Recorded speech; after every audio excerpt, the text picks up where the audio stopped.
Hello, मैं हूं doctor Faizi और आप देख रहे हैं channel right classes. Channel right classes के कोर्स कोड 01 में एक बार फिर आपका स्वागत है। कोर्स कोड 01 है, चैप्टर 01 है, some basic concept of chemistry है, वीडियो सीरीज थ्योरी 39 है। इसके पहले 38 हो चुका है, ठीक है। डिटेल देखने के लिए आप डिस्क्रिप्शन बॉक्स में देखें।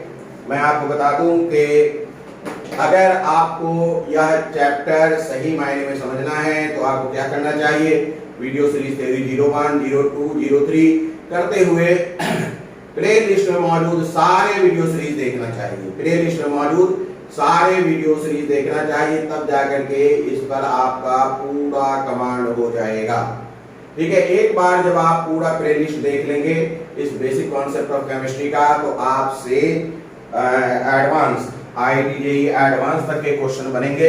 क्लियर है? अच्छा, ये वीडियो सीरीज TH मतलब थ्योरी है। इसके अलावा प्रॉब्लम का भी वीडियो सीरीज अपने पास है, उसे भी आप देख लें। वहाँ प्रीवियस ईयर के क्वेश्चंस भी मिल जाएंगे सॉल्व, और जो इम्पोर्टेंट क्वेश्चंस है वो भी मिलता रहेगा आपको। बहुत सारे हैं और उसमें लगातार अपडेशन जारी है। चलिए, तो आज हम लोग देखते हैं वीडियो सीरीज थ्योरी 39 में क्या पढ़ना है। 38 में मैंने आपको बता दिया था कि सॉल्यूशन किसे कहते हैं, सॉल्यूट क्या है, सॉल्वेंट क्या है। क्लियर है? और आज हम देखेंगे कि कॉन्सेंट्रेशन ऑफ सॉल्यूशन क्या है। कॉन्सेंट्रेशन ऑफ सॉल्यूशन क्या है? तो आज का जो इंपॉर्टेंट पॉइंट है वो है concentration of solution. Concentration of solution. Concentration of solution. Concentration of solution का मतलब है how much amount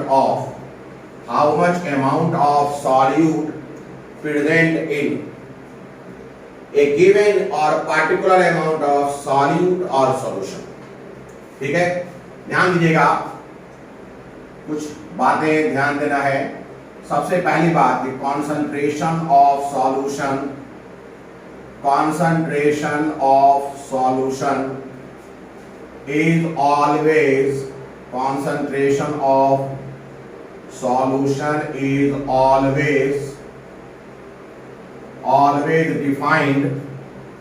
is always defined with respect to solute, not with respect to solvent. क्या मतलब है इसका? इसका मतलब है कि हम देखेंगे कितना अमाउंट सॉल्यूट जो है कितने अमाउंट सॉल्वेंट में है। ये नहीं देखेंगे कि कितना अमाउंट सॉल्वेंट कितने अमाउंट सॉल्यूट में है। यानी how much amount of solute present in A given amount of solution और सॉल्वेंट, यू डिफाइन करेंगे। ऐसे नहीं कहेंगे कि how much amount of solution और सॉल्वेंट कंटेन सॉल्यूट अमाउंट, ना, ऐसा नहीं करना है। हमेशा सॉल्यूट के रेस्पेक्ट में कंसंट्रेशन डिफाइन होना है। यानी कि सॉल्यूशन में कितना कंसंट्रेशन है, एक पार्टिकुलर अमाउंट ऑफ सॉल्यूशन में कितना सॉल्यूट है या पार्टिकुलर अमाउंट ऑफ सॉल्वेंट में कितना सॉल्यूट है, ये डिफाइन करेंगे। क्लियर है?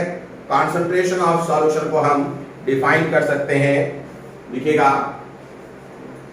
यानी कंसंट्रेशन ऑफ सॉल्यूशन मतलब it is defined as ratio. It is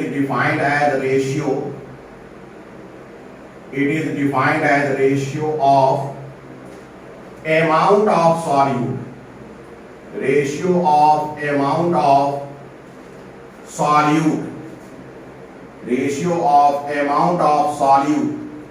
amount of solute का मतलब क्या है?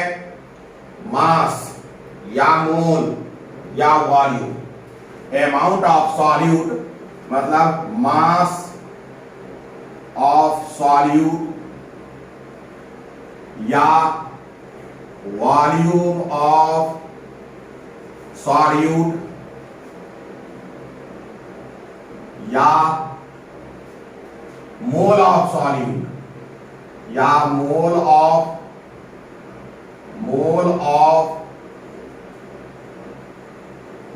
solute. So it is defined as a ratio of amount. It is defined as a ratio of amount of solute. Amount of solute. और amount of solute का मतलब क्या है? या तो mass of solute या volume of solute या mole of solute. And ठीक है, ये क्या है? रेशियो है. It is defined as a ratio of amount of solute to the amount of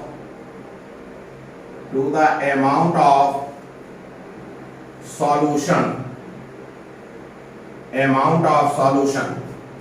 और solvent. यहां देखिएगा, या तो सॉल्यूशन की बात हो रही है, अमाउंट ऑफ सॉल्यूशन की बात हो रही है, या सॉल्वेंट की बात हो रही है. अमाउंट ऑफ सॉल्यूशन और सॉल्वेंट क्या होगा भाई? अमाउंट ऑफ सॉल्यूशन और सॉल्वेंट या तो मास होगा, ठीक है, मास होगा, या फिर मास या वॉल्यूम लिख सकते हैं.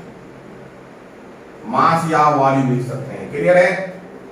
यानी कि हम लिख सकते हैं this implies concentration of solution, concentration of solution is equal to concentration of solution is equal to लिख सकते हैं हम लोग, क्या लिख सकते हैं? मास या मोल या वॉल्यूम ऑफ सॉल्यूट. मास या मोल या वॉल्यूम ऑफ सॉल्यूट. मास या मोल या वॉल्यूम ऑफ solute upon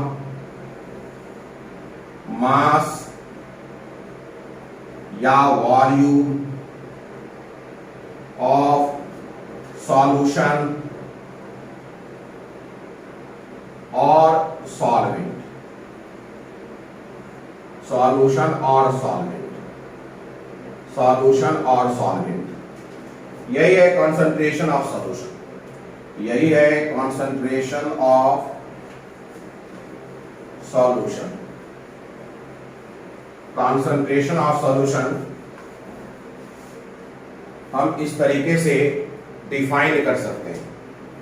इस तरीके से हम कॉन्सेंट्रेशन ऑफ सॉल्यूशन डिफाइन कर सकते हैं.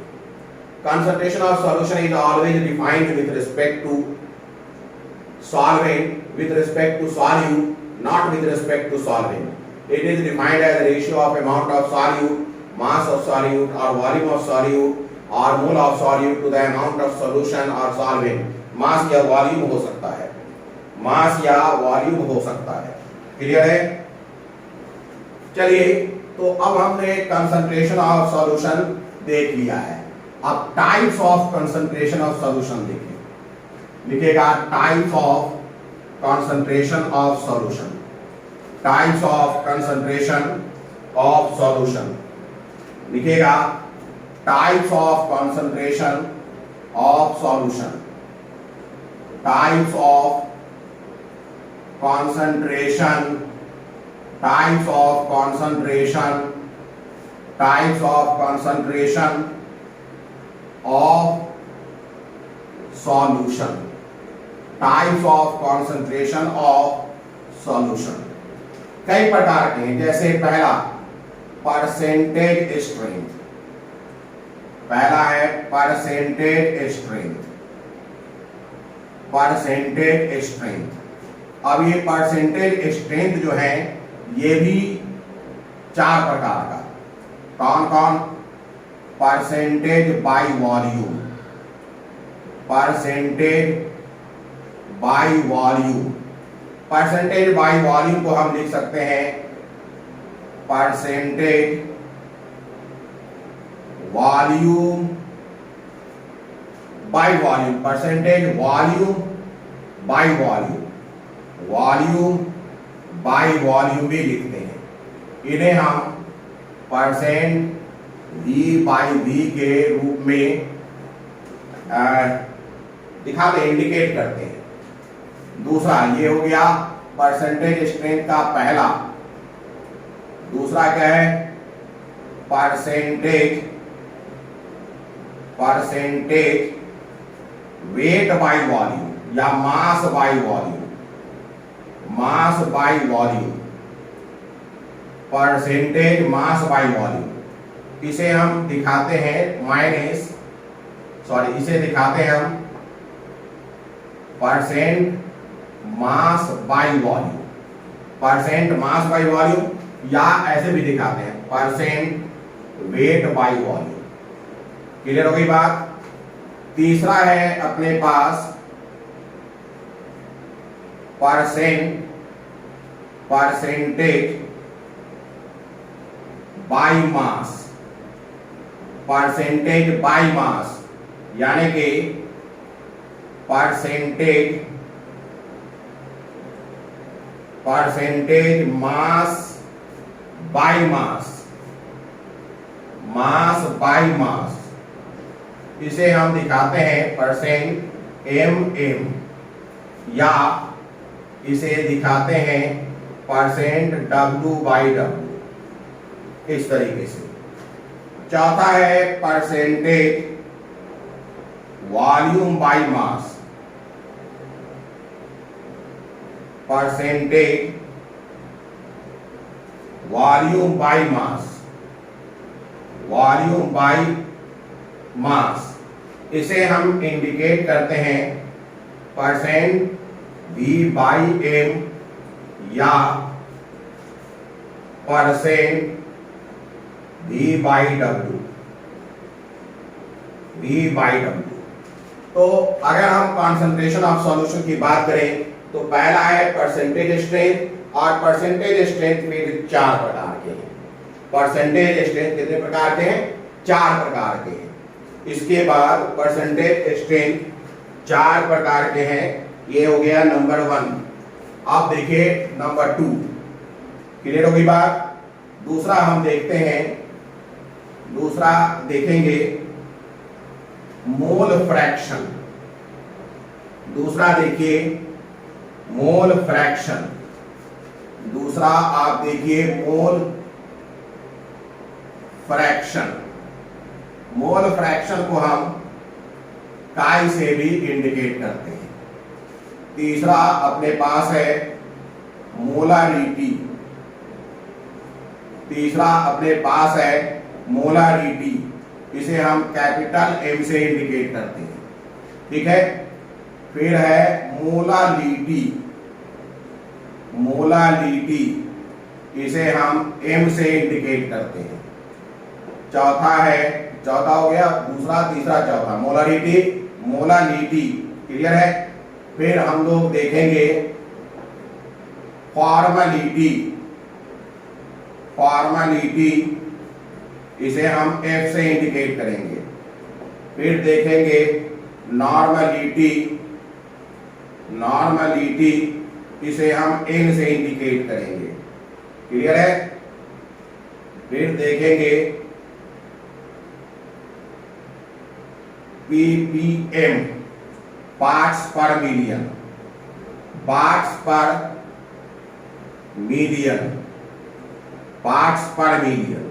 क्लियर है।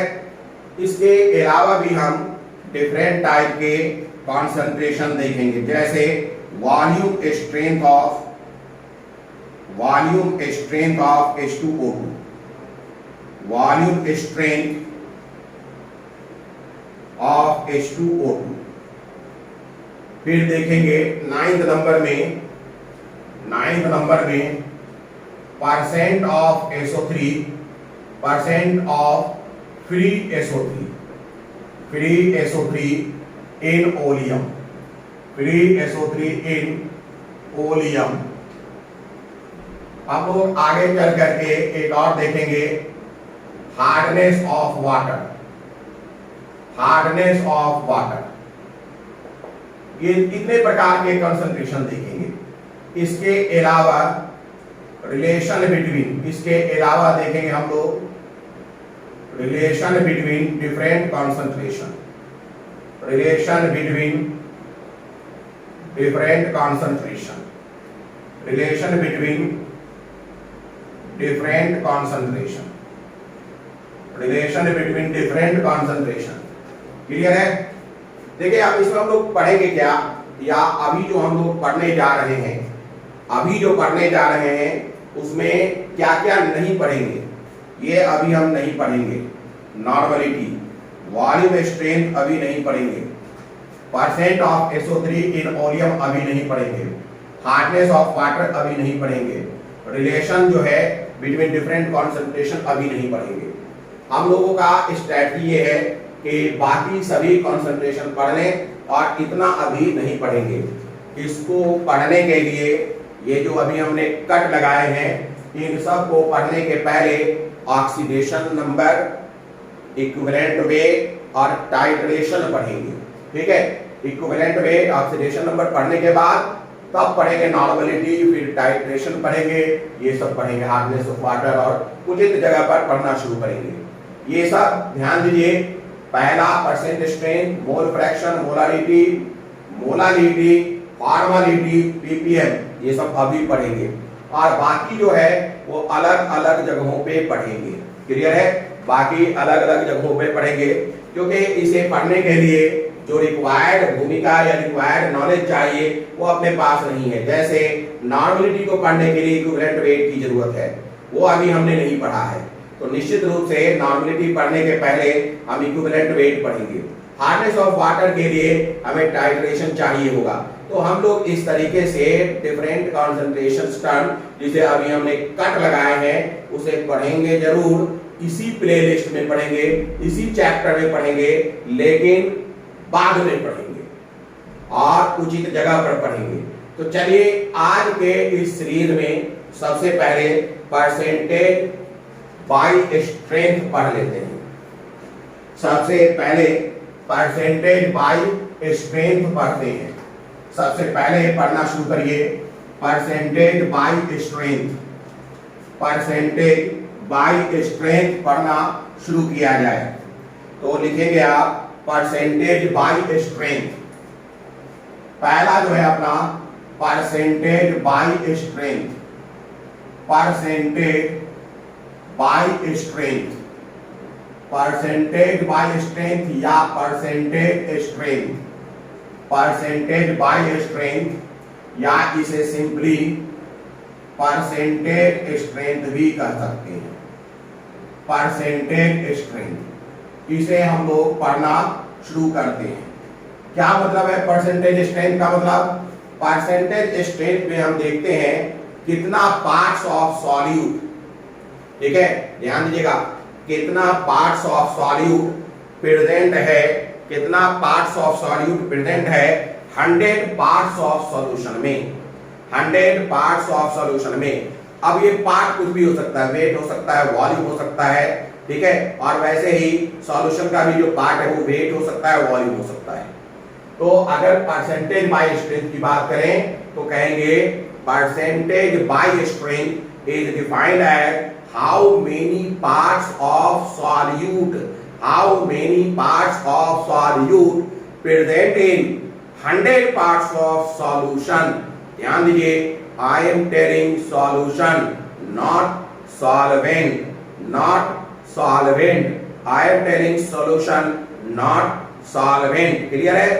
तो इसे आप डिफाइन कर सकते हैं, लिखिएगा percentage by strength, percentage by strength, देखिएगा percentage by strength, percentage by strength is defined as percentage by strength is defined as how many parts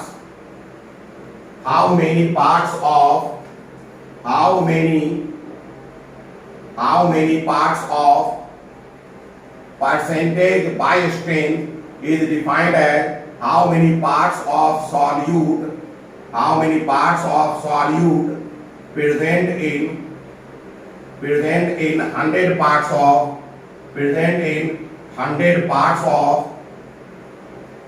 parts of solution, 100 parts of solution. Percentage by strength is defined as how many parts of solute present in 100 parts of solution. How many parts of solute, ये एक ध्यान देना है, present in 100 parts of solution. कितना part solute का 100 part of solution में मौजूद है, यही हमें निकालना है. जरा सोचिए, लेट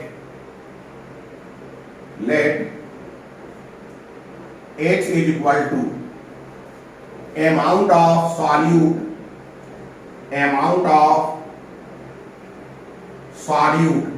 मैंने अमाउंट नहीं बताया वो है क्या, मास की वॉल्यूम है.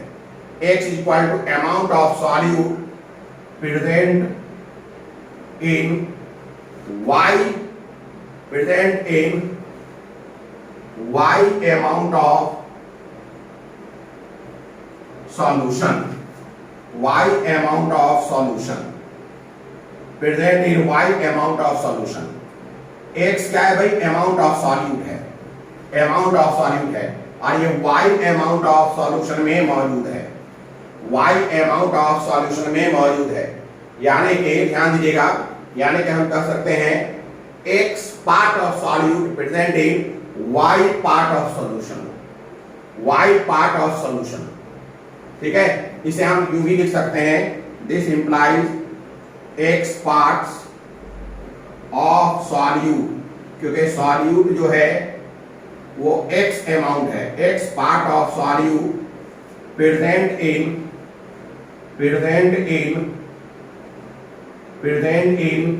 y part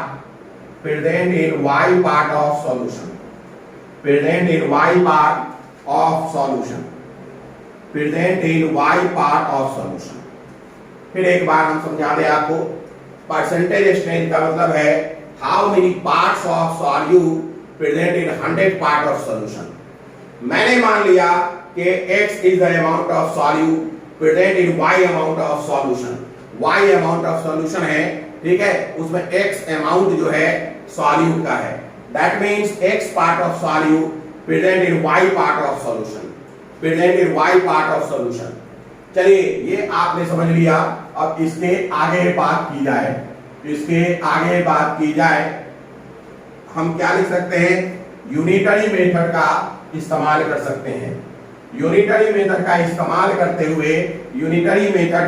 इस्तेमाल करते हुए लिख सकते हैं कि since y part of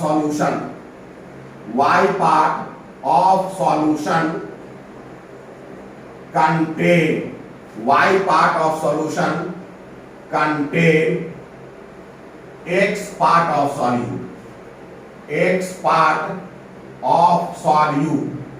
x part of solute, y part of solution contain x part of solute. This implies one part of solution contain x by y part of solute. This implies 100 part of solution contain x by y into 100 part of solute. ठीक है, और यही जो निकला है it is the percentage by strength. इसका मतलब है हम लिख सकते हैं percentage by strength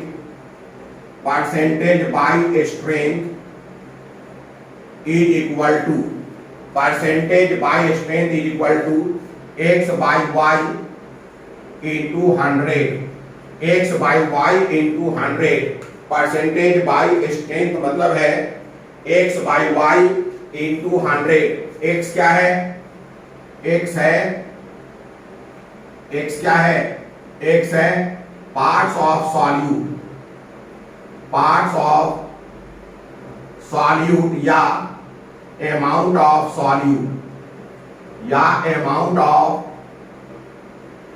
solute. Clear है. y क्या है, y है पार्ट्स ऑफ सॉल्यूशन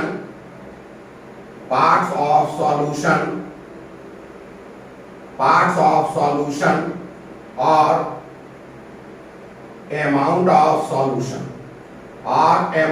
सॉल्यूशन 100 तो परसेंटेज के कारण आया है. क्लियर है. तो इस तरीके से अपने को परसेंटेज बाय स्ट्रेंथ के लिए एक फार्मूला मिल गया है। परसेंटेज बाय स्ट्रेंथ के लिए अपने को एक फार्मूला मिल गया है, x बाई वाई इंटू 100।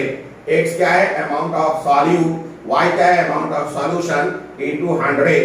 चलिए ये तो percentage by weight, percent by strength था या परसेंटेज स्ट्रेंथ था। It is a broad term and now this percentage by strength have many category, बहुत सारे कैटेगरी हैं। कैसे कैटेगरी है? x में जो अमाउंट है, अगर हम अमाउंट का वैल्यू मास रख लें और इसका भी वैल्यू मास रख लें तो परसेंट मास बाय मास हो जाएगा। अगर मैं इसका मास रख लूं और वॉल्यूम रख लूं तो परसेंट मास बाय वॉल्यूम हो जाएगा। तो x और y के अमाउंट को जब हम डिस्क्राइब करेंगे तो डिफरेंट टाइप्स के परसेंट बाय स्ट्रेंथ जनरेट होगा। तो चलिए अब हम लोग डिफरेंट टाइप्स के परसेंटेज बाय स्ट्रेंथ देखते हैं। सबसे पहला परसेंटेज बाय वॉल्यूम, सबसे पहला देखिएगा परसेंटेज बाय वॉल्यूम। सबसे पहले देखिएगा percentage by volume.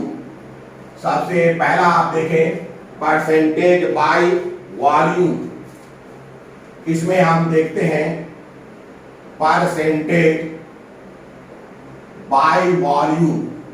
Percentage by volume को हम परसेंट वॉल्यूम बाय वॉल्यूम भी कर सकते हैं। परसेंटेज बाय वॉल्यूम, इसे हम परसेंट वॉल्यूम बाय वॉल्यूम भी कर सकते हैं। परसेंट वॉल्यूम बाय वॉल्यूम भी कर सकते हैं। इसे कैसे डिफाइन किया जाएगा? परसेंटेज बाय स्ट्रेंथ ही है ये। इसे डिफाइन किया जाएगा how many volume of solute present in 100 volume of solution. 100 volume of solution. अगर हम वॉल्यूम मिलीलीटर ले रहे हैं तो लिखेंगे how many millilitre, how many millilitre of solute present in 100 ml of solution. तो लिख लीजिए volume of solute in ml, जैसे भी आप चाहे लिख सकते हैं। लिखेगा it is defined as, it is defined as, it is defined as volume of solute, volume of volume, it is defined as volume, या आप लिखिए it is defined as volume in ml लिख लेते हैं, in ml। it is defined as volume of solute, volume of solute present in, volume of solute present in 100 ml, present in 100 ml solution. ध्यान दीजिएगा अगर हमने volume in ml की जगह volume in litre लिया तो हमें यहां भी लीटर लेना पड़ेगा, यहां भी लीटर लेना पड़ेगा, 100 लीटर लेना पड़ेगा।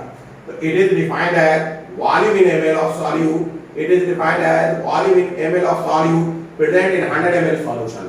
वही है, परसेंटेज बाय स्ट्रेंथ ही है। तो इसे हम बहुत आसानी से लिख सकते हैं percent v by v is equal to volume of solute, x की जगह पर वॉल्यूम ऑफ सॉल्यूट और y की जगह पर volume of solution into 100, x की जगह पर हमने वॉल्यूम ऑफ सॉल्यूट ले लिया और y की जगह पर हमने क्या ले लिया? Volume of solution. तो ये हमें मिल गया परसेंट वॉल्यूम बाय वॉल्यूम का फार्मूला। क्लियर है? चलिए अब इस पर कुछ क्वेश्चन बनाते हैं। हमने लिया 30 ml ऑफ इथेनॉल ले लिया, 30 ml इथेनॉल ले लिया और 40 ml में इसे मिला दिया। इसमें मिला दिया 40 ml वाटर में मिला दिया। आपको परसेंटेज बाय वॉल्यूम बताना है। क्वेश्चन लिखेगा, क्वेश्चन लिखे 30 ml ऑफ इथेनॉल, लिखेगा 30 ml of ethanol is mixed with 40 ml of water. 30 ml of ethanol is mixed with, लिखेगा 30 ml of ethanol, 30 ml of ethanol is mixed with 30 ml of ethanol is mixed with 30 ml of ethanol is mixed with 40 ml of water, 40 ml of water, 30 ml of ethanol is mixed with 40 ml of water, full stop, full stop, find the percentage by strength या find the percentage by volume, find the percentage by volume, find the percentage by volume, find the percentage by volume. क्या हो जाएगा? Percentage by volume यानी percentage V by V equal to volume of solute. Ethanol solute है तो हमने लिखा 30, solution का volume कितना हो जाएगा? 30 इथेनॉल की तरफ से और 40 वाटर की तरफ से, दोनों मिलकर के वॉल्यूम ऑफ सॉल्यूशन बनाएगा। तो 30 प्लस 40 इंटू 100। अब इसे सॉल्व करिए, 30 बाई 70 इंटू 100 क्या हो जाएगा? ये और ये कैंसिल हो जाएगा 300 बाई 7। कितना हो जाएगा? 300 बाई 7। अब इसे आप डिवाइड कर दीजिए 300 से, 7 चौके 28, बच गया 2, क्लियर है? 20, 7 दूनी 14, 6 पॉइंट डालिए 7, 7 अठे 56, 4 40, 7 पचे 35, तो हम मान लेते हैं 42.85%, 42.85%। तो इसका आंसर हो गया 42.85%। क्लियर हो गई बात? अब नेक्स्ट क्वेश्चन लिखिए, अगला क्वेश्चन लिखिए। अब इस बार क्या करते हैं कि थोड़ा सा क्वेश्चन में बदलाव कर देते हैं। परसेंट बाई वॉल्यूम से ही है, इस बार हम पूछ रहे हैं कि कितना ml सॉल्यूट लिया गया है ना? 300 ml वाटर में कितना ml सॉल्यूट लिया जाए और 300 ml वाटर में मिला दिया जाए कि 80% बाई वॉल्यूम ऑफ सॉल्वेंट मिल जाए। लिखिए how many ml of solute, लिखेगा question how many ml of solute, how many ml of solute. यहां ध्यान दीजिएगा, इस बार अमाउंट ऑफ सॉल्यूट नहीं पूछ रहा, इस बार अमाउंट ऑफ सॉल्यूट दे नहीं रहा है बल्कि पूछ रहा है how many ml of solute should be mixed in 300 ml of water, should be mixed in 300 ml, should be mixed in 300 ml of water, 300 ml of water, 300 ml of water. How many ml of solute should be mixed in 300 ml of water to obtain a solution? To obtain a solution, to obtain a solution, to obtain a solution containing 80% by volume, 80% by volume of 80% by volume of solvent, 80% by volume of solvent। देखिए question दिया हुआ है तो हमें मालूम है, ध्यान दीजिएगा, इसे लोग कैसे बनाएंगे इस प्रकार करते हैं। देखिए इसे कैसे बनाया जाएगा, हमें मालूम है परसेंट बाय वॉल्यूम का फॉर्मूला है volume of solute, V solute upon V solution, V solution है कि नहीं, इनटू 100, यही है। अब देखिए वॉल्यूम ऑफ सॉल्यूट तो आपसे पूछा है, ये तो पूछा गया है, ये बताया नहीं गया है, पूरा ये है नहीं बताया नहीं गया है, इसका कुछ ही पार्ट बताया गया है, ये आपको दिया गया है। तो बच्चे कैसे बनाएंगे सो देखिए, वो करेंगे क्या, मान लेंगे let V equal to volume of solute, तो हो जाएगा क्या, अब इसे पुट करेंगे वो 80%, यहाँ वो 80 रखेंगे, percent by volume 80% by volume है, यहाँ रखेंगे 80 बराबर वॉल्यूम ऑफ सॉल्यूट V माना है, वॉल्यूम ऑफ सॉल्यूशन क्या हो जाएगा, V प्लस 300 ml वाटर में मिलाया गया है, 300 इंटू 100। तो इस तरीके से उन्हें एक इक्वेशन मिल जाएगा। अब वो इसे सॉल्व करेंगे, क्या करेंगे, सॉल्व। तो जब सॉल्व करेंगे तो उन्हें मिलेगा, ध्यान दीजिएगा, 80 is equal to 100V upon v plus 300। Clear है। अब वो क्रॉस मल्टीप्लिकेशन करेंगे तो 80v प्लस 80 इंटू 300 बराबर 100v मिल जाएगा। क्लियर है। अब वो इसे उठाकर इस तरफ ले जाएंगे तो 100v माइनस 80v बराबर कितना हो जाएगा, 8 तिया 24 और 1 2 3 0 हो जाएगा। क्लियर है। अब वो क्या करेंगे भाई, this implies 20v is equal to 24,000। अब v बराबर निकालेंगे, फिर लिखेंगे v is equal to 24,000 upon 20। ठीक है, ये और ये कैंसिल, 2 से 1 2 0 0 और फिर 1200 ml लिखेंगे। अच्छा, एग्जामिनेशन में अगर ऑप्शन है तो 1200 ml दिया भी रहेगा, तो इस तरीके से हम लोग सही समझ कर इसे लिख लेंगे। और जब ऐसा हम करेंगे 1200 ml आंसर निकालेंगे तो ये हो जाएगा गलत। क्या हो जाएगा, ये गलत। अब बोलिएगा गलत कैसे हो गया। गलत ऐसे हो गया, ध्यान दीजिएगा, गलत ऐसे हो गया कि यहाँ पर जो है 80% by volume, 80% by volume of solvent दिया है, सॉल्वेंट। और हमने आपको सबसे पहले यही बताया है कि concentration can be defined with respect to solute, not with respect to solvent. इसका मतलब ये है 80% by volume of solvent cannot be used at these positions. Percentage by volume is not defined with respect to solvent. In fact, it is defined with respect to solute.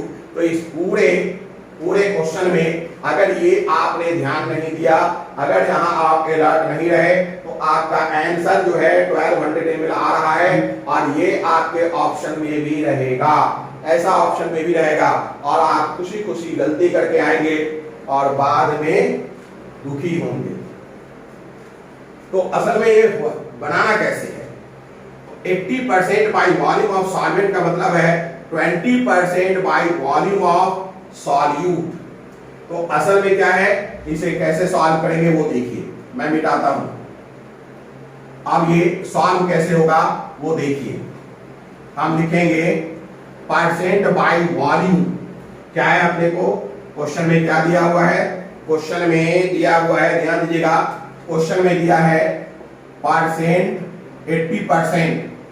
80% by volume of solvent, 80% by volume of solvent. सीधी सी बात है, इसका मतलब है this implies 20% by volume of solute. ये जो 20% आया है इसे हम पुट करेंगे। अब लिखेंगे let V equal to volume of solute, volume of solute. तो अब हम लिखेंगे percent by volume is equal to volume of solute upon volume of solute plus 300 into 100। That means हम लिखेंगे 20, अब ये 80 की जगह 20 होगा, is equal to V plus 300 into 100।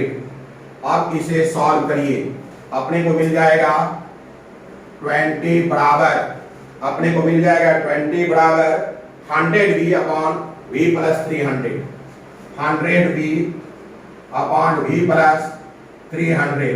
अब इसे सॉल्व करिए, 20V प्लस 2 दिया 6000 बराबर 100V। क्लियर है। अब this implies we can write 80V बराबर 6000, 80V बराबर 6000। अगर हम 20V को उस तरफ ले जाएं तो 80V हो जाएगा, 100V माइनस 20V। क्लियर है। Now we can write V is equal to 6000 upon 80। ये और ये कैंसिल, 8 से जाएगा, 8 सत्ते 56, 4 40, 8 सत्ते 56। देखिए तो 8 सत्ते 56, 4 40, ये हो जाएगा 40, 8 बचे 40, बराबर 75, that means V is equal to अपने को मिलेगा 75 ml। ये भी ऑप्शन में रहेगा और ये सही है, ये भी ऑप्शन में रहेगा और ये सही है। तो ऐसी गलती नहीं करना है। मैंने आपको पहले ही बताया कि हमेशा सॉल्यूशन जो डिफाइंड होगा किसके टर्म में होगा, solution is always defined with respect to solute, not with respect to solvent. Clear है, कहीं कोई दिक्कत? चलिए अब हम एक और स्ट्रेंथ पढ़ें, परसेंट वेट बाय वॉल्यूम। अब हम देखेंगे परसेंट वेट बाय वॉल्यूम या percent mass by volume. Percent weight by volume या परसेंट मास बाय वॉल्यूम। देखेंगे परसेंट वेट बाय वॉल्यूम या percent mass by volume. Percent weight by volume या फिर देखेंगे percent mass by volume. Clear है, चलिए हम लोग शुरू करते हैं।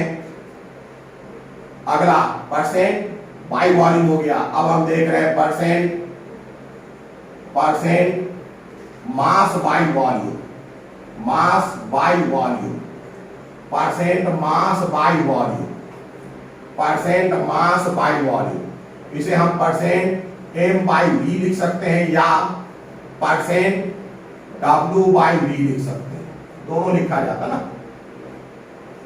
परसेंट मास बाय वॉल्यूम या परसेंट वेट बाय वॉल्यूम लिख सकते हैं। क्लियर होगी बात, कहीं कोई दिक्कत?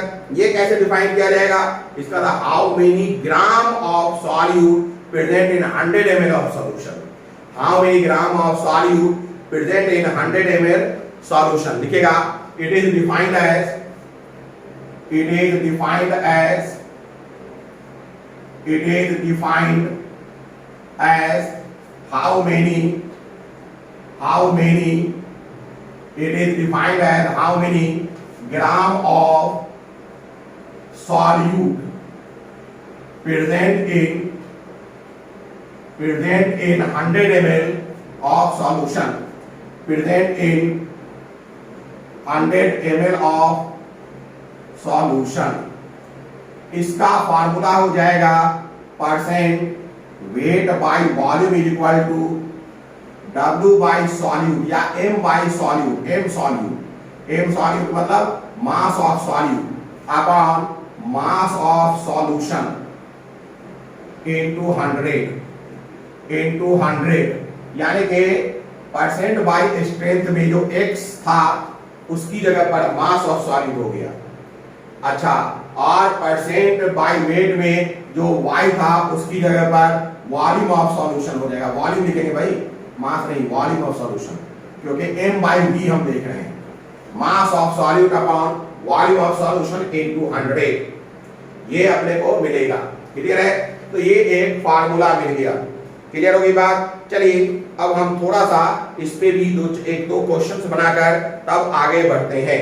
एक दो क्वेश्चन बना लिया जाए फिर आगे बढ़ा जाए। देखिए क्वेश्चन,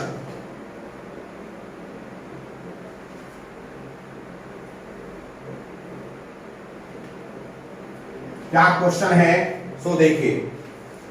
मान लेते सबसे पहला क्वेश्चन है कि अपने को दिया गया है ए number percent 80% V by V of urea solution, aqueous solution of urea, aqueous solution of urea, aqueous solution of urea। पहला तो क्वेश्चन ये है। B है 80% M by V of aqueous solution, aqueous solution of urea. एक minute, इसमें हम लिखेंगे aqueous solution of ethanol, aqueous solution of ethanol, और ये है aqueous solution of यूरिया। ठीक है, what does it means? What is the meaning of above expression? What is the meaning of above expression? What is the meaning of above expression?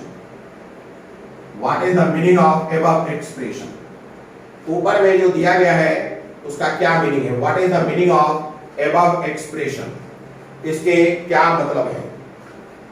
What is the meaning of above expression, above expression के क्या मतलब है, समझिए इस चीज को।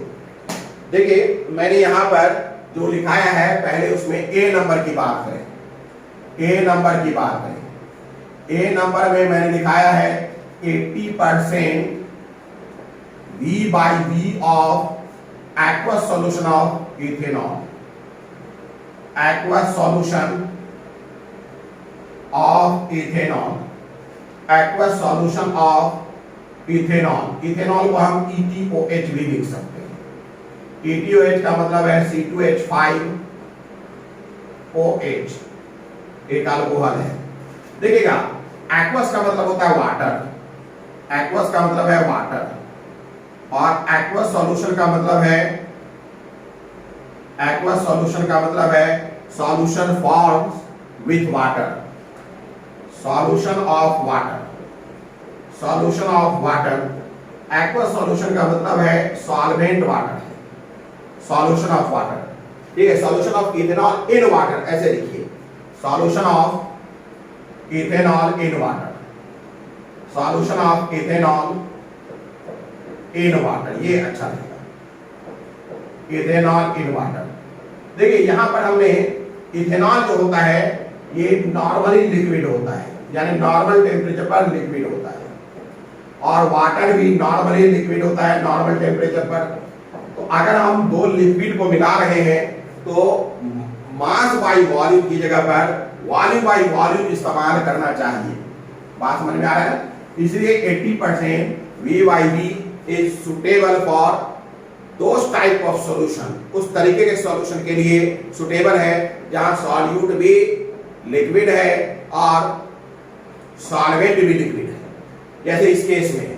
इसीलिए इसे V by V में एक्सप्रेस करना, इसे V by V में व्यक्त करना, V by V में बताना बेहतर है। तो इसका मतलब ये है कि 80% जो है, ध्यान दीजिएगा 80% इथेनॉल है, इसमें 20% वाटर में। एक बात और, 80% मत करिए, इसे भी कम करिए, 20% करिए, 20% करिए। अब पूरी 20% क्यों किया हमने, इसलिए किया, ध्यान दीजिएगा 20% इसलिए किया कि 80% का मतलब है इथेनॉल ज्यादा है तो वो सॉल्वेंट होने लगेगा, है ना। 20% V by V of aqueous solution, clear है। तो इसका मतलब है दिस इंप्लाइज, ध्यान दीजिएगा, इसका मतलब है 20 ml of ethanol, 20 ml of ethanol present in 20 ml of ethanol present in 100 ml of solution। ये है इसका मतलब 100 ml of solution, 20 ml of ethanol present in 100 ml of solution, ये है इसका मतलब। अब बी नंबर की बात करते हैं। 20% M by V of aqueous solution of urea, 20% M by V of aqueous solution of urea। क्या है भाई, 20% M by V, B number में आइए लिखा है 20% M by V, या इसे हम लिख सकते हैं W by V of aqueous solution of urea, aqueous solution of urea, aqueous solution of urea, है ना। यूरिया क्या होता है, सॉलिड होगा ना आमतौर पर, तो इसलिए बेहतर है कि इसका मास लिया जाए। और एक्वस का मतलब वाटर है, वाटर यहाँ है और वो सॉल्वेंट के रूप में है, वाटर है और वो सॉल्वेंट के रूप में है, और सॉल्वेंट है और लिक्विड है, इसलिए बेहतर है कि वॉल्यूम लिया जाए, बेहतर है कि वॉल्यूम लिया जाए। क्योंकि सॉल्यूशन, ध्यान दीजिएगा, क्योंकि सॉल्यूशन जो है, ये जो एक्वस सॉल्यूशन है, एक्वस सॉल्यूशन जो है इसका फेज क्या हो जाएगा, एक्वस सॉल्यूशन का फेज भी लिक्विड है ना, वाटर है जो कि सॉल्वेंट है, लिक्विड है, इसलिए इसका वॉल्यूम लिया जाए। एक्वस सॉल्यूशन का फेज क्या है भैया, फेज वॉल्यूम है, फेज इसका क्या है, लिक्विड है, इसलिए बेहतर ये है कि वॉल्यूम सेलेक्ट किया जाए, बेहतर ये है कि वॉल्यूम सेलेक्ट किया जाए। क्लियर है ना। तो आमतौर पर हम क्या लेते हैं, ध्यान दीजिएगा, अगर हमारा सॉल्यूशन में जो सॉल्वेंट है वो लिक्विड है, ठीक है, सॉल्वेंट जो है लिक्विड है या सॉल्यूशन का फेज भी लिक्विड है, तो मास बाय वॉल्यूम लेना तब अच्छा है जब सॉल्यूट किसमें रहे, सॉल्यूट जो है सॉलिड रहे। चलिए इसका मतलब भी समझते हैं। इसका मतलब हो गया 20 ग्राम यूरिया प्रेजेंट है, 20 ग्राम यूरिया प्रेजेंट है 100 ml सॉल्यूशन में। इसका मतलब है 20 gram urea, this implies 20 gram urea, 20 gram urea present in 20 gram urea present in 100 ml solution, 20 gram urea present in 100 ml solution. ये इसका मतलब है। क्लियर है? अगला क्वेश्चन देखिए, अगर हम 30% M/V यूरिया ले लें तो आपको बताना है, लिखिए पहले, लिखिएगा 30% W/V of 30% W/V aqueous solution of urea is taken। Question है 30% W/V aqueous solution of urea, aqueous solution of urea is taken, aqueous solution of urea is taken, aqueous solution of urea is taken, full stop। find the mass of urea, find the mass of urea, ठीक है, in 100 ml of solution, find the mass of urea in 200 ml कर देते हैं, in 200 ml of solution, 200 ml of solution। देखिए volume of solution कितना दिया जा रहा है, सॉल्व करिए, सॉल्व करिए। वॉल्यूम ऑफ सॉल्यूशन है 200 ml, percent weight by V क्या दिया जा रहा है 30। हमें निकालना क्या है, मास ऑफ यूरिया। फार्मूला क्या है, परसेंट वेट बाय वी बराबर mass of urea upon volume of solution into 100। तो सारा वैल्यू पुट करिए, 30 बराबर mass of urea upon 200 into 100 है कि नहीं, ये और ये cancel, so we can write now mass of urea is equal to 30 into 2 बराबर 60 ग्राम। तो ये है अपना मास ऑफ यूरिया, ये है अपना मास ऑफ यूरिया। क्लियर है? तो इस तरीके से अगर आप चाहें तो बहुत आसानी के साथ प्रॉब्लम सॉल्व कर सकते हैं। चलिए एक और हम लोग प्रॉब्लम देखते हैं। 5 moles of glucose, 5 mole glucose लेते हैं और उसे 1 केजी पानी में इन 1.1 केजी, लिखिए 1.1 केजी वाटर में डिसॉल्व करते हैं। लिखिए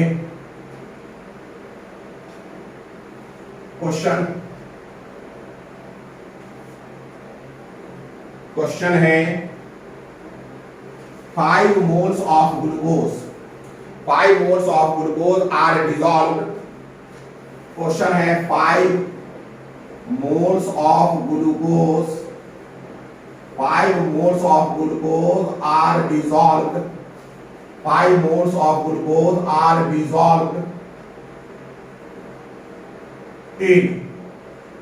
dissolved in 1.1 kg of water, dissolved in 1.1 kg of water, 1.1 kg of water। कितना, 5 मोल ग्लूकोज जो है 1.1 kg ऑफ वाटर में डिसॉल्व कर दिया गया। डेंसिटी ऑफ सॉल्यूशन बताया जा रहा है 1.25 ग्राम पर ml। आपको बताना है percent weight by volume of glucose. लिखिएगा if density of obtained solution, if density of obtained solution is 1.25 gram per ml, full stop। Find the percent mass by volume, mass by volume of glucose, find the percent mass by volume, W by V लिख सकते हैं, W by V भी लिख सकते हैं, मास by volume का M by E या W by V भी लिख सकते हैं। Find the percent W by V of glucose solution, glucose solution, ये आपको निकालना है। सबसे पहले देखिए कैसे हम वर्कआउट करते हैं। ग्लूकोज 5 मोल दिया है, क्या हम ग्लूकोज का मास निकाल सकते हैं? बताइए, ग्लूकोज का मास हम निकाल सकते हैं या नहीं? बिल्कुल निकाल सकते हैं। क्लियर है कि नहीं? अच्छा आप ये बताइए, क्या पानी का यानी सॉल्वेंट का मास दिया है? बिल्कुल दिया है। तो हम सॉल्यूट के मास को सॉल्वेंट के मास से जोड़ दें तो सॉल्यूशन का मास मिल जाएगा। सॉल्यूशन का डेंसिटी दिया है तो हम उसका वॉल्यूम निकाल सकते हैं। चलिए पहले इतना काम करते हैं, पहले देखते हैं सॉल्यूशन, इसका सॉल्यूशन करते हैं। भाई कितना है? Ng, Ng मतलब number of mole of glucose is equal to 5 है, ठीक है। कैपिटल Mg यानी mass of glucose, molar mass of glucose, molar mass of glucose 180 होता है। भैया कैसे होता है? इसलिए होता है कि ग्लूकोज का फार्मूला है C6H12O6, मतलब क्या हो गया? 6 into 12 plus 1 into 12 plus 16 into 6 बराबर 180 होगा। करिए कैलकुलेट, 12 छक्के 72, जोड़ के देख लीजिए, 72, इसका 12 और 16 छक्के 96, 6 2 8 2 10 7 1 1 7 8 1 9 9 9 18 180, 180 होता है। तो नंबर ऑफ मोल अपने को मालूम है, मोलर मास हम मालूम कर लिए हैं, मोलर मास मालूम हो चुका है, नंबर ऑफ मोल मालूम है, मोलर मास मालूम हो चुका है, मोलर मास मालूम हो चुका है। तो मास ऑफ ग्लूकोज का पता लगाना अब कुछ भी मुश्किल नहीं है। 5 into 180, 18 बटे 90, 900 ग्राम, 900 ग्राम मास ऑफ ग्लूकोज है। अच्छा मास ऑफ वाटर कितना है? मास ऑफ वाटर 1.1 kg है, मतलब 1.1 into 1000 ग्राम है। कितना हो जाएगा? 1 1 1 2 3 और ये पॉइंट डालिए, दैट मीन्स 1100 ग्राम। कितना आपको वाटर है और इतना ग्लूकोज है, तो मास ऑफ सॉल्यूशन क्या हो जाएगा? मास ऑफ सॉल्यूशन हो जाएगा 1100 प्लस 900, क्या हो जाएगा? यानी कि 2000 ग्राम हो जाएगा। इतना मास ऑफ सॉल्यूशन है, 2000 ग्राम क्या है? मास ऑफ सॉल्यूशन है।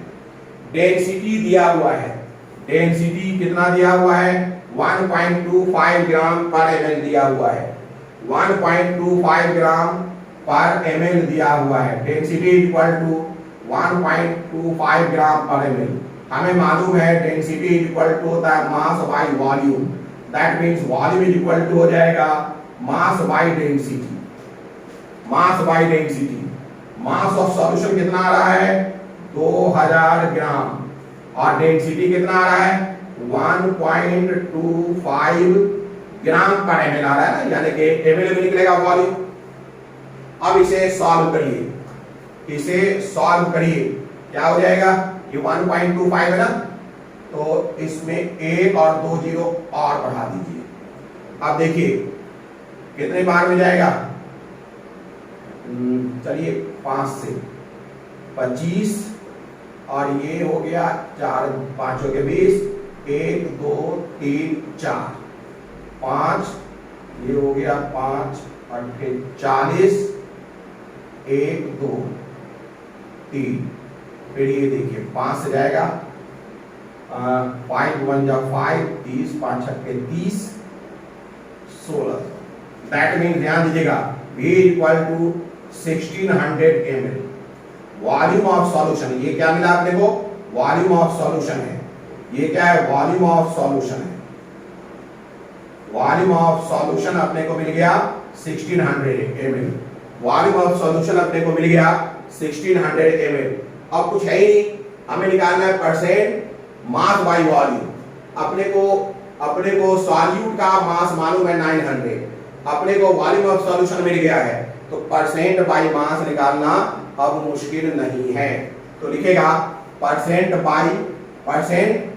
Wait by volume, percent weight by volume is equal to, लिखेगा percent weight by volume, this implies percent weight by volume is equal to 900 क्या है, मास ऑफ सॉल्यूट है, upon volume of solution क्या निकला है 1600 into 100, ये और ये कैंसिल, क्लियर है, 2 8 16 और ये हो जाएगा 450, ठीक है। 8 से देखिए तो 8 25 40, 5 50 नहीं हो रहा है, 2 चौके 8, ये देखिए 2 दूनी 4, 2 दूनी 4, हाथे 1 10, 2 पचे 10, 2 2 5, 4 पचे 20, चलिए यही हो जाएगा 2 2 5, 4 से 2 2 5 बाई 4 कर लीजिए, 2 2 5 को डिवाइड करिए, 4 पचे 20, हाथ या 2 25, 4 छक्के 24, 1 पॉइंट 10, 4 दूनी 8, 2 फिर 20, 56.25%, 56.25% आ जाएगा, 56.25% आ जाएगा। तो इस तरीके से हमने क्या देखा, इस तरीके से हमने देखा percent mass by volume, percent volume by volume, दोनों में देखिए, दोनों में ध्यान दीजिएगा, सॉल्यूशन अपना वॉल्यूम में बताया गया है, दोनों में ध्यान दीजिएगा, सॉल्यूशन किसमें बताया गया है, वॉल्यूम में बताया गया है, ध्यान दीजिए, सॉल्यूशन वॉल्यूम में बताया गया, वॉल्यूम जो है लिक्विड का वॉल्यूम टेम्परेचर की वजह से क्या होता है, थोड़ा सा डेविएट करता है, डिफरेंट टेम्परेचर पर वॉल्यूम चेंज हो जाता है, इसलिए ये दोनों यूनिट जो है टेम्परेचर सेंसिटिव यूनिट है, टेम्परेचर सेंसिटिव यूनिट है। समझिए, मैं इसे डिस्कस कर देता हूं, डिस्कस कर देता हूं, एक डिस्कशन कर लीजिए, एक डिस्कशन कर लिया जाए, डिस्कशन। मैंने एक ट्यूब लिया, टेस्ट ट्यूब, इसमें मैंने एक सॉल्यूशन लिया 100 ml, ठीक है, ये लिया 100 ml, और इसका जो परसेंटेज स्ट्रेंथ है, ध्यान दीजिएगा, परसेंटेज स्ट्रेंथ मैंने बताया, परसेंटेज स्ट्रेंथ बताया ए नंबर X% बाई वॉल्यूम, ठीक है, और बी में बताया इसी का XY%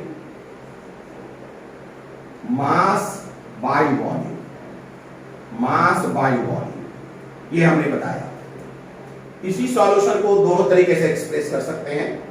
X% बाई वॉल्यूम का मतलब है, X% बाई वॉल्यूम का मतलब है, ध्यान दीजिएगा, X% बाई वॉल्यूम का मतलब है कि सॉल्यूट किसमें एक्सप्रेस्ड है, सॉल्यूट वॉल्यूम में दिया गया है, और सॉल्वेंट किसमें दिया है, सॉल्यूशन किसमें दिया गया है, वॉल्यूम में दिया गया है, सॉल्यूशन किसमें दिया गया, वॉल्यूम में दिया गया है, क्लियर है ना।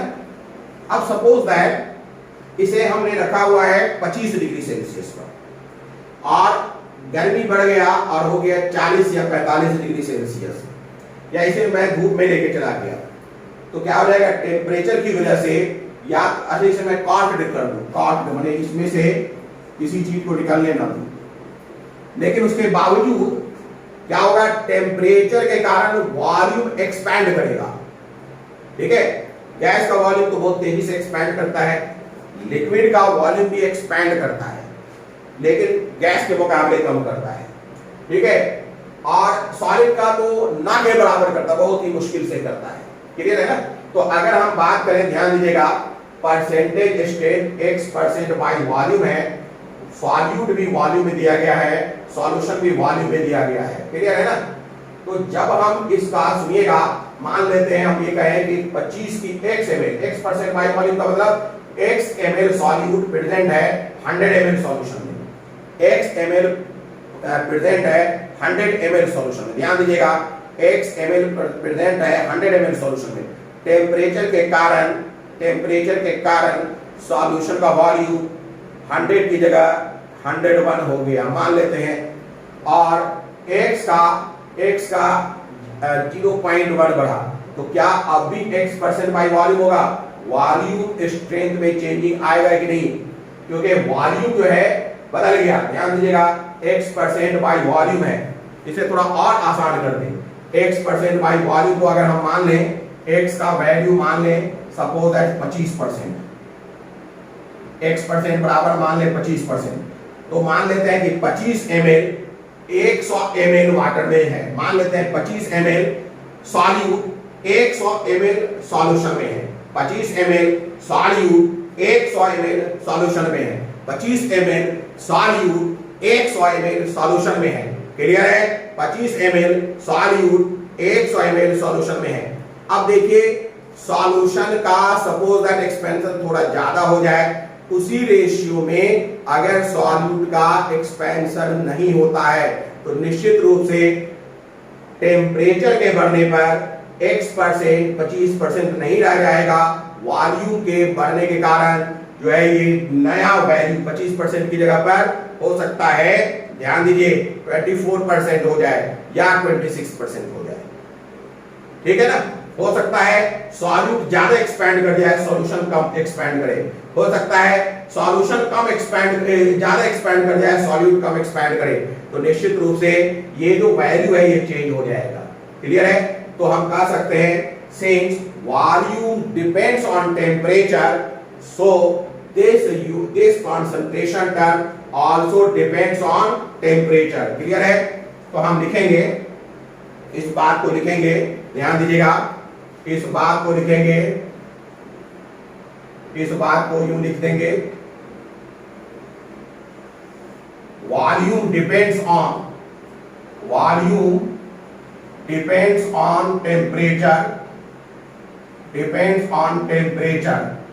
this implies this concentration term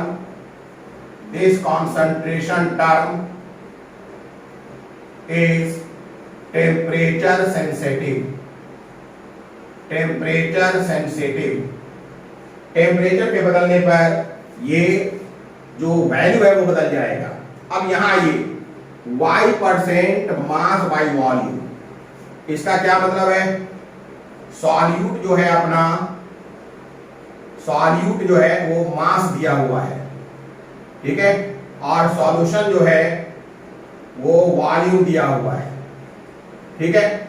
ये जो है टेम्परेचर डिपेंडेंट नहीं है, not depend on temperature, not depend on temperature, not depend on temperature, लेकिन depends on temperature, depends on temperature, depends on temperature. इसलिए ध्यान दीजिएगा, इसलिए ये जो है ये भी क्या है? ये भी जो है टेम्परेचर सेंसिटिव है। लिखेगा दिस टर्म इज ऑल्सो, लिखेगा this term is also temperature sensitive, this term is also temperature sensitive, this term is also temperature sensitive. इसलिए ये टर्म भी जो है सेंसिटिव है। कौन सा सेंसिटिव है? टेम्परेचर सेंसिटिव है। क्लियर हो गई बात? चलिए अब हम लोग देखते हैं परसेंटेज बाई मास। अगला देख लेते हैं percentage by mass, percentage by mass. Next देख लिया जाए परसेंटेज बाई मास। अगला देखते हैं percentage by mass. Percentage by mass का मतलब है, इसे हम लिख सकते हैं percent mass by mass, percent mass by mass, percent mass by mass, है कि नहीं? परसेंट मास बाई मास, इसे हम परसेंट W बाई W के रूप में भी इंडिकेट कर सकते हैं। इसे हम परसेंट W बाई W के रूप में भी इंडिकेट कर सकते हैं। परसेंट W बाई W के रूप में इंडिकेट करिए या परसेंट M बाई M के रूप में इंडिकेट करिए, चाहे जैसे इंडिकेट करिए। अब बताइए इसे कैसे डिफाइन करेंगे? इसे डिफाइन करेंगे how many gram of solute present in 100 gram of solution. अब दोनों यहां मास है, सॉल्यूशन का भी मास लेंगे और सॉल्यूट का भी मास लेंगे। लिखेगा इट इज डिफाइंड एज, लिखेगा it is defined as, it is defined as how many, it is defined as how many, it is defined as how many mass of, how many gram लिख लीजिए, how many gram of solute, how many gram of solute present in 100 gram of solution, present in 100 gram of solution, present in 100 gram of solution. It is defined as how many gram of solute present in 100 gram of solution. 100 gram of solution सीधा सा है, same formula हो जाएगा, percentage by mass का क्या हो जाएगा, mass of solute upon mass of solution into 100। तो हम लिख सकते हैं this implies percent W by W is equal to mass of solute upon mass of solution into 100। तो ये अपने को फार्मूला हो जाएगा, ये अपने को फार्मूला हो जाएगा। चलिए इसमें भी कुछ क्वेश्चन बना लेते हैं, क्लियर है? कुछ क्वेश्चन बना लिया जाए। देखिए question, an aqueous solution contain 30% by mass. लिखिएगा an aqueous solution contain 30% by mass. लिखिए क्वेश्चन, क्वेश्चन है an aqueous solution, an aqueous solution, an aqueous solution, ठीक है, contain 30% by mass, contain 30% by mass. अब कोई भी मास ले लीजिए, मास ऑफ यूरिया ले लेते हैं, 30% बाय मास ऑफ यूरिया, कोई भी ले लेते हैं, यूरिया ले लेते हैं, 30% by mass of urea, glucose ले सकते हैं, कुछ भी ले सकते हैं, 30% by mass of urea. Clear है? What does it mean? पहले तो इसका क्या मतलब है ये बताइए, फिर आप बताइए calculate mass of solute and solvent in 7.5 gram of solution. पहले बताइए what does it mean, what does it mean, What does it mean? पहले तो आप बताएं इसका मतलब क्या है, What does it mean? दूसरा क्या है भाई, What does it mean? उसके बाद लिखिएगा calculate mass of solute and solvent, calculate mass of solute, calculate mass of solute, mass of solute, calculate mass of solute and solvent, calculate mass of solute and solvent in 7.5 gram, in 7.5 gram, ठीक है, of solution, 7.5 gram of solution। दिख रहा है सब लोगों को? चलिए पहले हम देखते हैं कि अपने पास है क्या, 30% बाय मास ऑफ यूरिया है। इसका पहला का आंसर देखिए, मतलब है कि 30 gram of urea present in 100 gram of solution, 30 gram of urea present in 100 gram of, 30 gram of urea present in 100 gram of, present in 100 gram of solution, present in 100 gram of solution. पहले का तो ये मतलब है 30 gram of urea present in 100 gram of solution. अब दूसरे के case देख लीजिए, दूसरा बना लेते हैं। देखिए समझिएगा इस चीज को, क्या परसेंट बाय मास कितना दिया हुआ है, 30, मैं डायरेक्ट लिखता हूं 30। मास ऑफ यूरिया हमें नहीं पता है, मान लेते हैं x है, x है mass of urea, upon mass of solvent और मास ऑफ यूरिया यानी x प्लस y इंटू 100। ये है हमारा फार्मूला हो गया ना, एक्स भी नहीं मालूम है, वाई भी नहीं मालूम, मास ऑफ यूरिया और मास ऑफ सॉल्वेंट ये दोनों पूछा है, दोनों नहीं मालूम है। क्लियर है ना? हम लिख सकते हैं 30 बराबर x, लिखिएगा 30 बराबर x अपॉन 7.5, क्योंकि x प्लस y मालूम है, यानी मास ऑफ सॉल्यूशन दिया हुआ है, इनटू 100, बस अब कुछ नहीं है।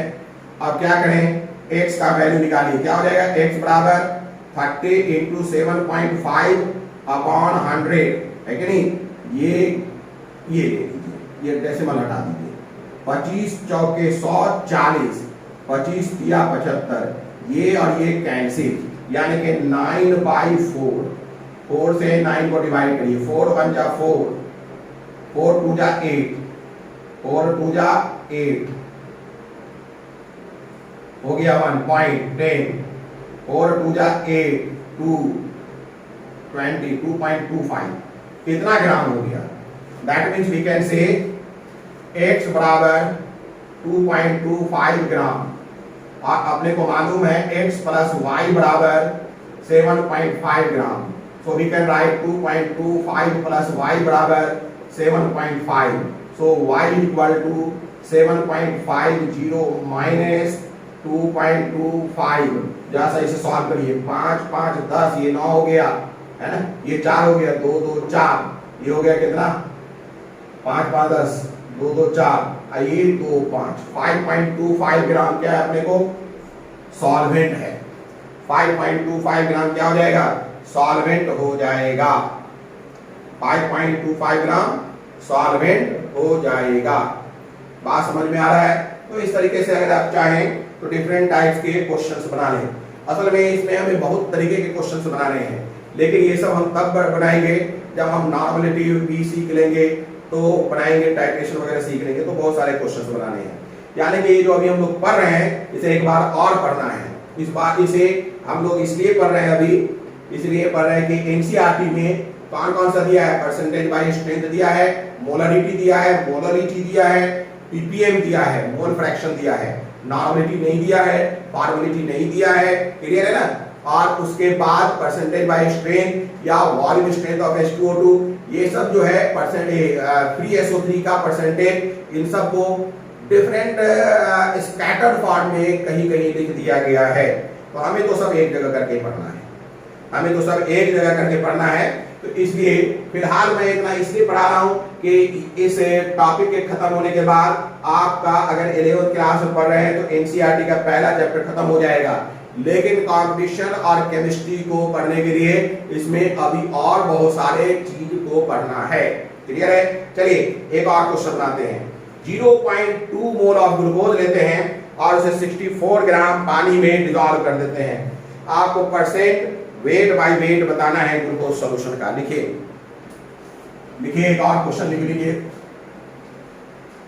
एक और क्वेश्चन लिख रहे हैं हम लोग।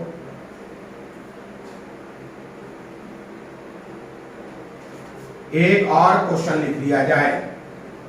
एक और क्वेश्चन है 0.2 मोल, क्वेश्चन है 0.2 mole, 0.2 mole of glucose are dissolved, 0.2 mole of glucose are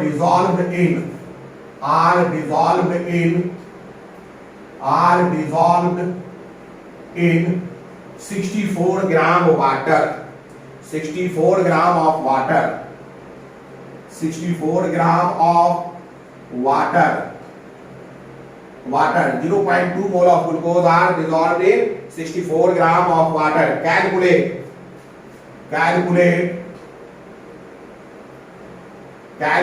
percent weight by volume. Calculate percent weight by weight. Calculate percent weight by weight of solution. तो बड़ा आसान है इसमें। पहले हम क्या करेंगे, ग्लूकोज का मास निकालेंगे। मास ऑफ ग्लूकोज क्या हो जाएगा, number of mole into molar mass. Molar mass 80 होता है, तो 18 दूनी 36, 360 पॉइंट दे दीजिए, यानी 36 ग्राम, 36 ग्राम हो गया, है कि नहीं। अब परसेंट वेट बाय वेट के लिए क्या हो जाएगा, mass of solute upon mass of solution. Solution कितना हो जाएगा 36 प्लस 64 इंटू 100। ये सॉल्यूट का मास, ये सॉल्वेंट का मास। तो परसेंट वेट बाय वेट कितना हो जाएगा 36। ये कितना हो गया 4 6 10 7 1 1 6 7 3 10 100 इंटू 100 ये गया काम से। तो परसेंट वेट बाय वेट बराबर 36%। परसेंट वेट बाय वेट बराबर 36%। तो ये हमारा 36% वेट बाय वेट है। क्लियर हो गई बात, कहीं कोई दिक्कत? तो चलिए हम लोगों ने सबसे पहले परसेंटेज बाय स्ट्रेंथ देख लिया। अब हम देखते हैं mole fraction. Mole fraction, mole fraction के बाद फिर हम लोग देखेंगे मोलारिटी, मोलालिटी, ठीक है। फिर देखेंगे मोलारिटी, मोलालिटी के बाद फॉर्मेलिटी, फॉर्मेलिटी के बाद देखेंगे पीपीएम, और फिर बाकी जो बचा है उसे बाद में देखेंगे। क्लियर है, उसे बाद में देखेंगे। चलिए अभी फिलहाल हम लोग मोल फ्रैक्शन की बात करते हैं। मोल फ्रैक्शन लिखेगा, मोल फ्रैक्शन, मोल फ्रैक्शन लिखेगा, मोल फ्रैक्शन। अब हमारा अगला यूनिट है mole fraction. Percentage by strength हो गया, अब है mole fraction. Mole fraction, mole fraction, mole fraction का मतलब है, मोल फ्रैक्शन को काई से इंडिकेट करते हैं। एक्स लिखिए और उसका पैर खींच लीजिए तो काई हो जाता है मोल फ्रैक्शन। इसे कैसे डिफाइन करते हैं? It is denoted by chi and defined as number of mole of solute, number of mole of solute या ratio of number of mole of solute upon total mole of solution, total mole of solution. ठीक है, लिखिएगा mole fraction is defined as, mole fraction is defined as, mole fraction is defined as ratio of number of mole of one component. Mole fraction is defined as ratio of number of mole of substance, लिखिए number of mole of substance, ratio of number of mole of substance and total mole of number of mole of component of substance, number of mole of component of substance। अभी clear हो जाएगा। component of substance and total mole of substance, component of substance and total mole of substance। Clear है, यही mole fraction है। चलिए इसे discuss करते हैं, डिस्कस इसे किया जाए। चलिए इसे डिस्कस करते हैं। डिस्कशन देखिए, एक हमने सब्सटेंस लिया है, सब्सटेंस लिया है, ठीक है ना। सब्सटेंस अपना सॉल्यूशन हो सकता है, सब्सटेंस अपना सॉल्यूशन हो सकता है कि नहीं। आज सॉल्यूशन बाइनरी भी हो सकता है और पॉलीनरी भी हो सकता है। मान लेते हैं इस सॉल्यूशन में कंपोनेंट्स हैं। कितने कंपोनेंट हैं? कंपोनेंट्स हैं, कौन कौन है? A B C dash dash, A B C dash dash, ठीक है। तो एक हमने सब्सटेंस लिया, उसमें कंपोनेंट है, कंपोनेंट मतलब सब्सटेंस बना हुआ है एक से, बी से, सी से, डैश डैश। अब आगे लिखते हैं, अब आगे लिखा जाए। नेक्स्ट लिखिएगा सब्सटेंस जो है ए बी और सी से बना है। मान लेते हैं लेट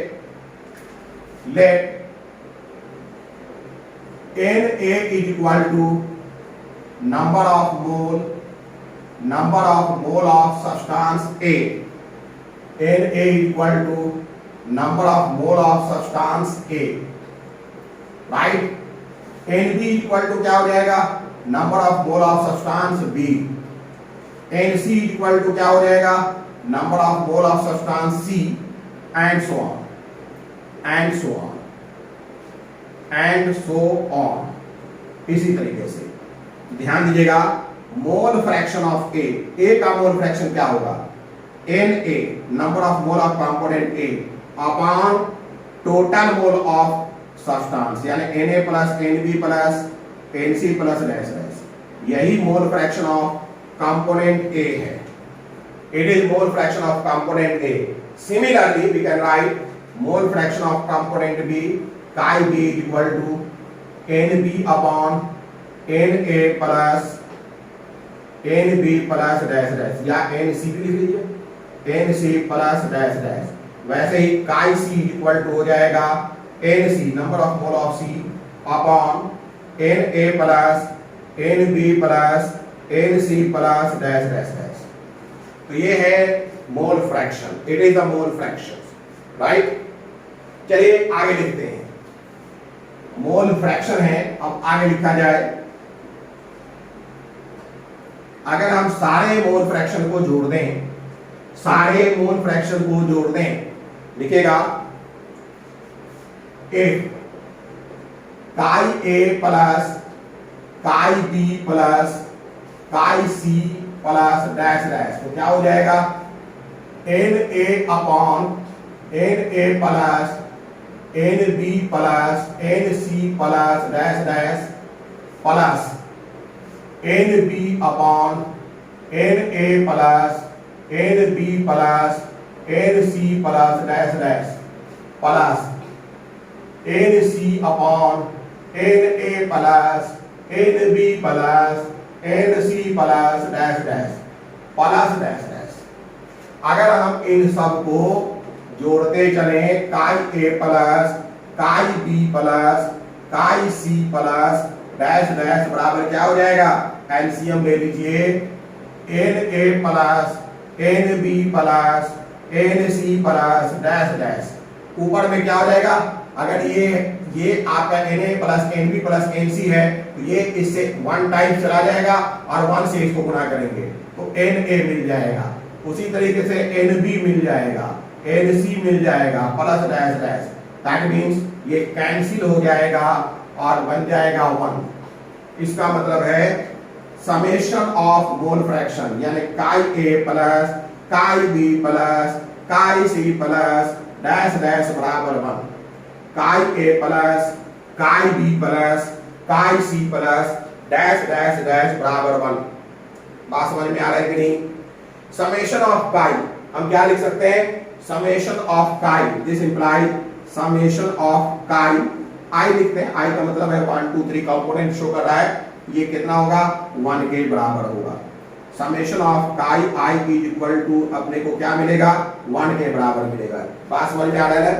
देखिए काई का वैल्यू कभी भी 1 से ज्यादा नहीं हो सकता और 0 के बराबर नहीं हो सकता और 0 के बराबर नहीं हो सकता. यानी काई का वैल्यू जो लाई करेगा, ये काई का वैल्यू जो है वो 1 से छोटा होगा.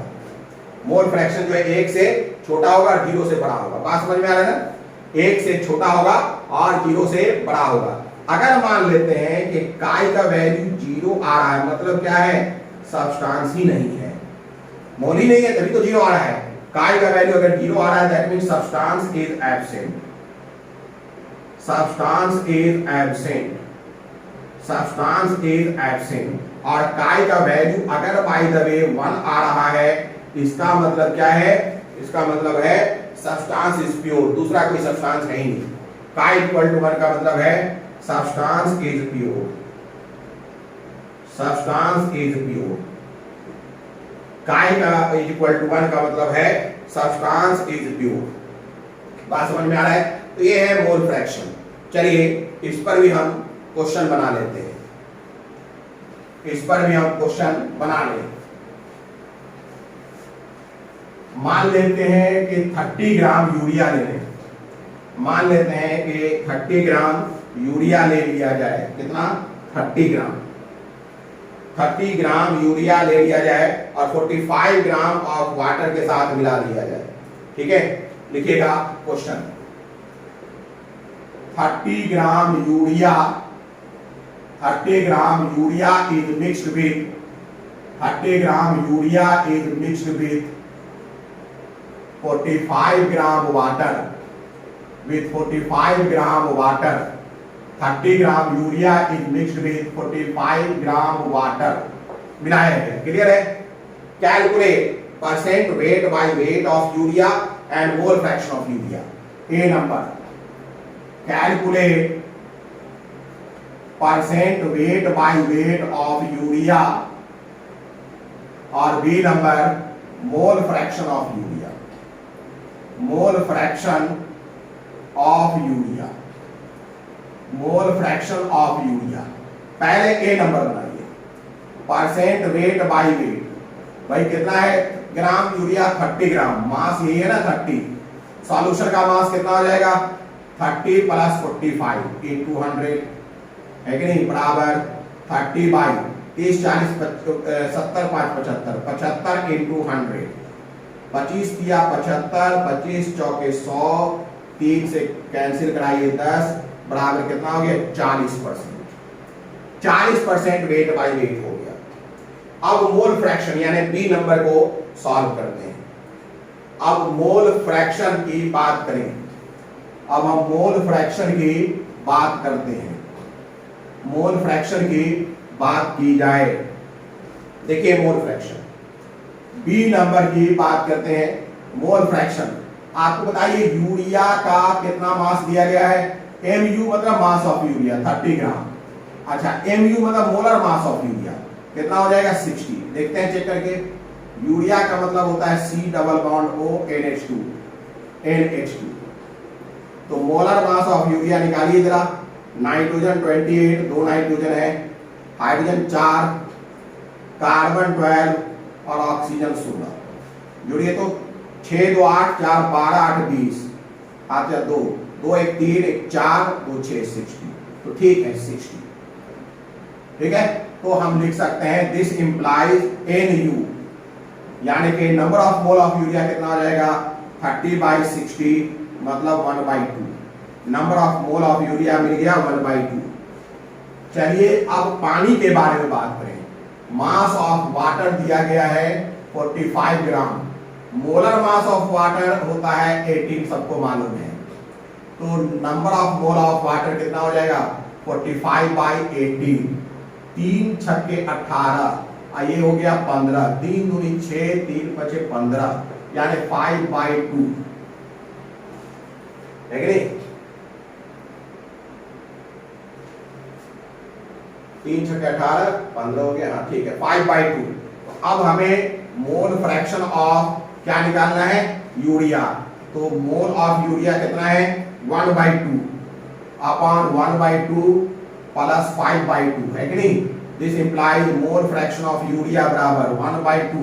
अच्छा देखिएगा 5/2 का मतलब होता है 2.5, 2.5 और 2.5 ये है 1/2 यानी 0.5, तो 2.5 और 0.5 हो जाएगा 3, तो 1/2 upon 3, this implies mole fraction of urea is equal to हो जाएगा 1/2 इंटू 1/3 बराबर 1/6। यही है मोल फ्रैक्शन, यही है मोल फ्रैक्शन ऑफ यूरिया, यही है मोल फ्रैक्शन ऑफ यूरिया। बात समझ में आ रहा है कि नहीं? तो इस तरीके से हम अगर चाहें, इस तरीके से अगर हम चाहें तो बहुत सारे प्रकार के क्वेश्चंस बना सकते हैं मोल फ्रैक्शंस ऑफ यूरिया। क्लियर है? चलिए तो अभी हमने इस वीडियो सीरीज थ्योरी के 39th में हमने परसेंटेज बाय स्ट्रेंथ देख लिया। क्या देख लिया? परसेंटेज बाय स्ट्रेंथ डिटेल में देख लिया, मोल फ्रैक्शन देख लिया। आगे के एपिसोड में हमें देखना है मोलरिटी, मोलालिटी, फॉर्मेलिटी, पीपीएम, ये देखना है। तो क्या क्या देखना है? मोलालिटी देखना है, ध्यान दीजिएगा क्या देखना है, molality, molality, molality, molality, molality, clear है? मोलालिटी, मोलालिटी, हाँ ठीक है, फॉर्मेलिटी भी देखेंगे और पीपीएम देखेंगे। चलिए एक और चीज हम लोग छूट गया है, ध्यान दीजिएगा। परसेंटेज बाय स्ट्रेंथ में मैंने 4 लिखाए थे, लेकिन हमने वर्कआउट 3 किया है, एक छूट गया है, उसे कर लेते हैं। परसेंटेज बाय स्ट्रेंथ में एक छूट गया ना, उसे भी कर लिया जाए। चलिए स्टार्ट कर दें। परसेंटेज V बाई W नहीं हुआ है, V by volume by W नहीं हुआ, क्या क्या हो गया है? देखिए एक छूट गया था अपना, उसे भी देख लेते हैं क्या क्या हो गया है, चेक करिए तो क्या क्या हो गया है। एक मिनट मैं चेक करता हूं। परसेंट V बाई V हो गया है, दूसरा परसेंट वेट बाई V हो गया है। तीसरा है परसेंट वेट बाई वेट कर लिया हमने, लेकिन हमने किया नहीं क्या, परसेंट V बाई वेट नहीं किया है। चलिए इसे क्यों छोड़ दें, इसे भी कर लें। तो अब आप लिख लीजिए परसेंट V बाई वेट, यानी परसेंट वॉल्यूम बाई मास लिखिएगा, परसेंट वॉल्यूम बाई मास, ये छूट गया था, इसे भी कर लिया जाए। Percent volume by mass, percent volume by mass, इसे भी कर लें।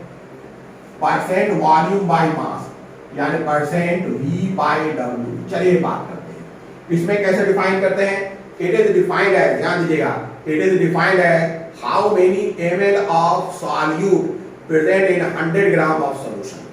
देखिएगा, it is defined as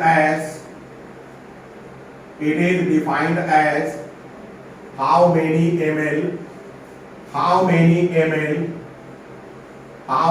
ml of solute, how many ml of solute present in how many ml of solute present in 100 gram solution. इसका formula क्या हो जाएगा, percent V by W बराबर हो जाएगा volume of solute upon mass of solution into 100, यही हो जाएगा। एक क्वेश्चन यहां भी बना लें। क्वेश्चन है calculate percent V by W if 46 ml ethyl alcohol is mixed with 75 gram water, 75 gram water. Cholesterol बना लीजिए। परसेंट V बाई W बराबर क्या हो जाएगा, 46 अपॉन 75 इंटू 100, 25 किया 75, 25 चौके 100। क्लियर है, कितना हो जाएगा, 4 छक्के 24, हाथ में बचा 2, 4 चौके 16, 2 18, 184 बाई 3 184, 3 छक्के 18, कट गया 4, है ना, 3 से एक बार में दीजिए 0.3, 61.3%। क्लियर है। तो परसेंट वॉल्यूम बाई मास हम लोग निकाल सकते हैं। परसेंट वॉल्यूम बाई मास भी हम लोग चाहें तो निकाल सकते हैं। क्लियर है। चलिए अगर ये सब समझ में आ रहा हो, ठीक है, तो अगले क्लास में हम लोग आगे बात करेंगे। अगर ये आपको समझ में आ रहा है तो अगले क्लास में हम लोग molarity, formality, percent by ppm देखेंगे। क्लियर है। वीडियो सीरीज थ्योरी 4.0 में अब हम लोग ये सब देखेंगे। क्लियर है। और बाकी जो बचा नॉर्मलिटी, ठीक है, percentage strength of H2O2, percent strength by volume of H2O2, या फिर हम बात करेंगे फ्री SO3 का वॉल्यूम में परसेंटेज, इन सब को या हार्टनेस ऑफ वाटर को हम लोग उचित जगह पर आगे देखेंगे, लेकिन इसी चैप्टर में देखेंगे। क्लियर होगी बात। चलिए अगर ये आपको समझ में आ रहा है तो लाइक करें, शेयर करें, सब्सक्राइब करें और पढ़ाई करें। Good day.